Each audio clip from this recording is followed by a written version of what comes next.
গলে শ্রীলঙ্কার বিপক্ষে ম্যাচটি ছিল আইসিসি টেস্ট চ্যাম্পিয়নশিপের অংশ। সেখানে বাংলাদেশ দারুণ খেললেও জয় পাওয়াটা আর হলো না। বৃষ্টির জন্যই পাল্টে গেল ফলাফল। পঞ্চম ও শেষ দিনে বৃষ্টি বাধা হয়ে না দাঁড়ালে হয়তো আরও কিছু রান পেত শান্ত বাহিনী। শেষমেশ 295 রানের লিড নিয়ে 6 উইকেটে 285 রান করে ইনিংস ঘোষণা করে টাইগাররা। এই ইনিংসেও কাপ্তান নাজমুল হোসেন শান্ত করেন সেঞ্চুরি। 125 রানের অপরাজিত ইনিংস খেলে গড়েন এক রেকর্ড। শান্তই এখন একমাত্র বাংলাদেশি ক্রিকেটার যিনি দ্বিতীয়বার একই টেস্টে 2 ইনিংসেই শতক হাঁকালেন। প্রথম ইনিংসে তার রান ছিল 148, দ্বিতীয় ইনিংসে মুশফিক 49 আর সাদমানের ব্যাটে আসে 76 রান। 39 ওভারে 296 রানের টার্গেটে ব্যাট করতে নামে স্বাগতিকরা, কিন্তু সময়টা বড্ড অল্প। এর মধ্যেই লঙ্কান ব্যাটারদের কাঁপন ধরিয়ে দেন তাইজুল ইসলাম। প্রথম ইনিংসের সেঞ্চুরিয়ান পাথুম নিশাঙ্কাকে সাজঘরে পাঠান নাইম হাসান, কিন্তু এরপরে 3টি শিকার তাইজুলে।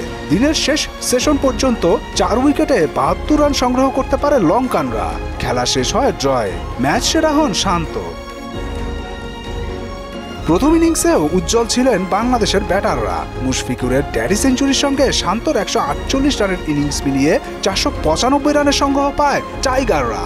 যদিও সেবার অল আউট হয়ে যায়। লঙ্কানদের হয়ে অসিত ফের্নান্দোর শিকার 4 এবং মিলন ও থারিন্দু রত্নায়েকে নেন 3টি করে উইকেট।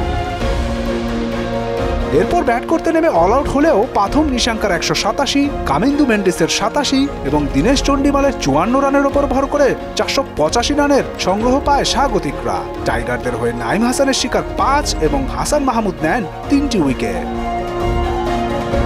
মুদাসসির আলী, মোহনা সংবাদ।